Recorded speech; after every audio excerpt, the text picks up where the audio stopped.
បាទជំរាបសួរអ្នកនរគ្នាថ្ងៃនេះខ្ញុំមានវីដេអូថ្មីមួយទៀតហើយដើម្បីចែករំលែកទៅអ្នកនរគ្នាតាក់ទងជាមួយនឹងការប្រើប្រាស់ Excel បាទអញ្ចឹងកាលពីវីដេអូមុនអ្នកនរគ្នាបានដឹងហើយពីតាក់ទងជាមួយនឹងការបបែកឈ្មោះនៅក្នុង Excel បាទអញ្ចឹងនៅក្នុងថ្ងៃនេះខ្ញុំនឹងធ្វើការបង្ហាញតាក់ទងជាមួយនឹងការតភ្ជាប់ឈ្មោះវិញម្ដងនៅក្នុង Excel បាទអញ្ចឹងកុំឲ្យខាតពេលយូរយើងទៅទស្សនាវីដេអូទាំងអស់គ្នាបាទអញ្ចឹងឥឡូវយើងឈានមកដល់ផ្ទាំង worksheet របស់យើងហើយអ្នកនរគ្នាក៏បានឃើញតាក់ទងជាមួយនឹងតារាងទិន្នន័យរបស់ខ្ញុំដែលខ្ញុំមាន3 column column ទី1មានកត់នាម column ទី2គឺនាមនិង column ទី3គឺកត់នាមនិងនាមអញ្ចឹងខ្ញុំនឹងធ្វើការតភ្ជាប់ឈ្មោះពី column B មក column C អញ្ចឹងអ្នកនរគ្នាធ្វើការ select ទៅលើ cell D2 មកបាទអញ្ចឹងនៅពេលដែលអ្នកនរគ្នាធ្វើការ select រួចអ្នកនរគ្នាធ្វើការវាយពាក្យថាស្មើតមកទៀតអ្នកនរគ្នាធ្វើការ select ទៅលើ cell B2 អញ្ចឹងអ្នកនរគ្នាធ្វើការវាយសញ្ញានឹងមកអញ្ចឹងនៅសញ្ញានឹងរបស់យើងគឺសន្តិដ្ឋនៅលើ keyboard របស់យើងគឺនៅត្រង់ចំណុចលេខ7អញ្ចឹងដើម្បីធ្វើការចុចសញ្ញានឹងបានអ្នកនរគ្នាត្រូវការចុចពាក្យថា shift ហើយបូកជាមួយនឹងលេខ7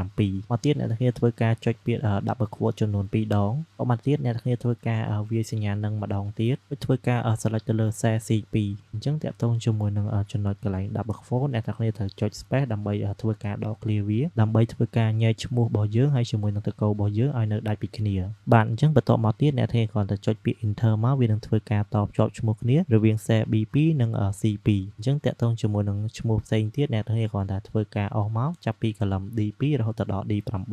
បាទអញ្ចឹងវានឹងធ្វើការតភ្ជាប់ឈ្មោះរបស់យើងរវាងតកូហើយជាមួយនឹងនាមខ្លួនរបស់យើងដោយអ្វីដែលបានបង្ហាញបាទអញ្ចឹងនេះគឺជារបៀបធ្វើការតភ្ជាប់ឈ្មោះរវាងកូហើយជាមួយនឹងនាមខ្លួនអញ្ចឹងវីដេអូរបស់ខ្ញុំមានតែប៉ុណ្្នឹងទេហើយក៏សូមអរគុណអ្នកទាំងអស់គ្នាដែលធ្វើការតាមដានវីដេអូរបស់ខ្ញុំតាំងពីដើមរហូតដល់ចប់សូមអរគុណ